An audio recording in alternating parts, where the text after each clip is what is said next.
जब किसी हाथी की मौत होती है तो उसके साथी कैसे रिएक्ट करते हैं। अगर आपके मन में भी हाथी की मौत को लेकर सवाल हैं, तो आज आपको उन सारे सवालों के जवाब मिलने वाले हैं। लेकिन हाथियों की मौत तरफ बढ़ने से पहले आपको इस भारी भरकम और विशाल जानवर से थोड़ा रूबरू करवा देते हैं। वैसे दोस्तों, देखा जाए तो हम सभी हाथियों को काफी अच्छे से जानते हैं। ये अक्सर ही हमें सड़कों पर किसी महावत के इशारों पर चलते हुए या फिर किसी चिड़िया घर के पिंजरे में कलाकारी दिखाते हुए नजर आ ही जाते हैं। इसके अलावा हिंदू धर्म के लोग तो इन्हें गणपति बप्पा के नाम से भी जानते हैं। यूं तो अक्सर ही हमें नजर आने वाले ये हाथी स्वभाव से काफी सरल होते हैं और हमारे साथ दोस्ती भरा व्यवहार करते हैं। लेकिन अगर असलियत में देखा जाए तो हाथी एक जंगली जानवर है। जंगल के खतरनाक जानवर भी इनके सामने आने से खौफ खाते हैं, क्योंकि उन्हें भी इस बात का एहसास है कि अगर उनका मुकाबला किसी हाथी से हो गया तो उनका अंत होना तो तय है। वैसे इन हाथियों से डरना लाजमी भी है, क्योंकि ये धरती पर पाए जाने वाले सबसे बड़े जानवरों में से एक हैं और साथ ही खतरनाक भी। आपको बता दें कि इन हाथियों का साइंटिफिक नाम एलिफेंटिडी और इस दुनिया में फिलहाल इन हाथियों की 3 प्रजातियां पाई जाती हैं,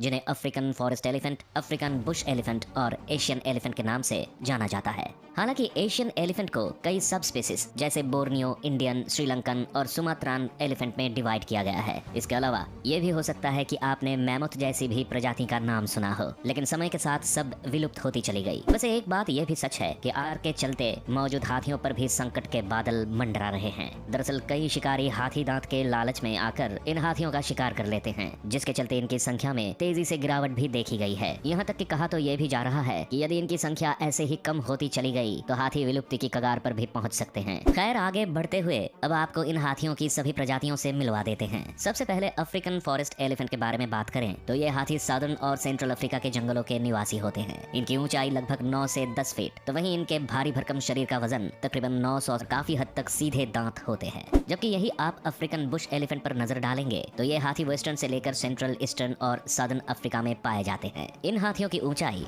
लगभग 10 से 12 फीट, जबकि इनके शरीर का वजन तकरीबन 3600 से लेकर 5400 किलोग्राम तक देखने को मिलता है। इन हाथियों का जीवन काल 60 से 70 साल तक होता है। वहीं अगर हम एशियन एलिफेंट के बारे में बात करें तो इनमें बोर्नियो एलिफेंट्स सबसे छोटे हाथी माने जाते हैं। ये ऊंचाई करीब 6.5 से लेकर 11.5 फीट तक, तो वजन 3000 से लेकर 5000 किलोग्राम के आसपास रहता है। इसके अलावा श्रीलंकन एलिफेंट लगभग 11.5 फीट की ऊंचाई तक पहुंचने में सक्षम होते हैं, जबकि इनके शरीर का वजन 2000 से लेकर 5400 किलोग्राम के आसपास होता है। अब बारी आती है सुमात्रान एलिफेंट की। तो बता दें कि ये हाथी करीब 10.5 फीट ऊंचा और 2000 से 4000 किलोग्राम तक वजनी होता है। इन हाथियों के शरीर की ये लंबाई और वजन देखकर ये तो समझ आ ही जाता है कि क्यों जंगल के जानवर इनसे दूर भागते हैं। दरअसल अगर ये हाथी गलती से किसी पर अपना पैर रख दे या किसी पर बैठ जाए तो भी उसकी जान निकाल देंगे। हाथियों और उसकी खूबियों के बारे में जानने का अगर इस दिशा में आगे बढ़े तो सबसे पहले ये तो हम आपको इस वीडियो की शुरुआत में ही बता चुके हैं कि ये धरती पर पाए जाने वाले सबसे बड़े जानवरों में से एक है। शरीर के मामले में तो ये सबको मात देता ही है, लेकिन साथ ही अक्ल के मामले में भी ये बाकी के जानवरों को पीछे छोड़ता नजर आता है। ये चीजों को याद रख सकता है और इंसानों के साथ अपने रिश्ते को भी निभाने के काबिल होता है। यानी आप अगर ये कहें कि हाथियों में फीलिंग्स होती हैं तो भी कुछ गलत नहीं होगा। वैसे इनकी फीलिंग्स के बारे में हम आपको आगे थोड़ा और विस्तार के साथ बताने वाले हैं, लेकिन इससे पहले इनके शरीर के बारे में हम सभी जानते हैं कि ये करीब 10 फीट ऊंचे तो वहीं हजारों किलोग्राम वजनी होते हैं। इसके अलावा इनके शरीर का रंग ग्रे से ब्राउन होता है। इनके पैर काफी मोटे और भारी होते हैं, लेकिन वहीं आप इनकी पूंछ पर गौर करें तो ये पतली और लंबी है। ये सब बातें तो एक हाथी में कॉमन है,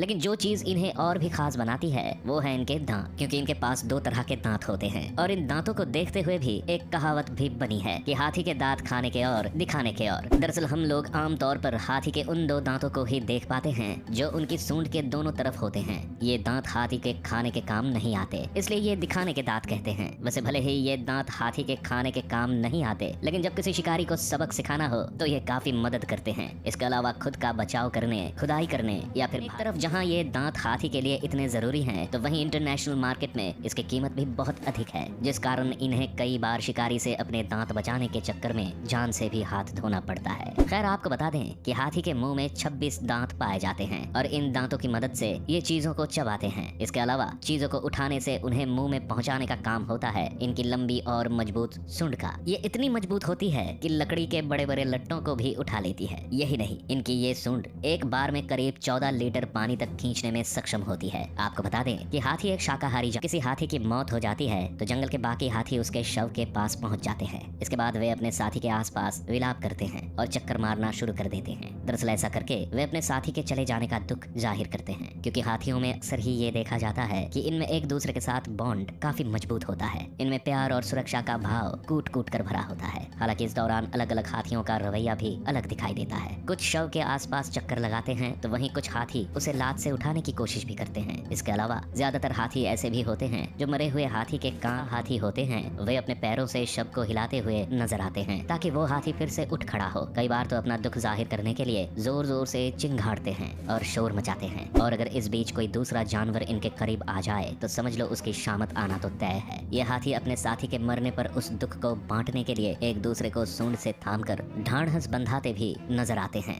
जो इनके संग अपना दुख बांटते हैं। तो वहीं अगर किसी छोटे हाथी की मौत हो जाए तो उसकी माँ यानी हथिनी उसे अपनी सूंड से उठाकर ही घूमती रहती है, जबकि बाकी हाथी उसके दुख में शरीक होते हैं। इधर इस पूरे वाकये के बीच में कुछ हाथी अपने मरे हुए साथी को खिसकाने की कोशिश भी करते हैं ताकि कोई जंगली जानवर उसके मांस को ना नोच खाए, लेकिन ये कोशिश भी अधिक नहीं चलती, क्योंकि कुछ दिन बीतने के बाद हाथी अपने साथी से दूर होने लगते हैं और इसके बाद जंगल के शिकारी जो हैं, अब ये जंगली जानवर उस मरे हुए हाथी पर भूखे भेड़िए की तरह टूट पड़ते हैं और उसका मांस खाने में लग जाते हैं। लेकिन ये कोई छोटा शिकार तो है नहीं जिसे एक दिन में ही खत्म कर दिया जाए, इसलिए ये सिलसिला भी कुछ समय तक चलता है। इसके बाद वो टाइम भी आता है जब शिकारी पक्षी भी इस शिकार तक पहुंच जाते हैं और उसका मांस नोचना शुरू कर देते हैं। वे हाथी के पेट वहाँ केवल हाथी का कंकाल ही बाकी रह जाता है।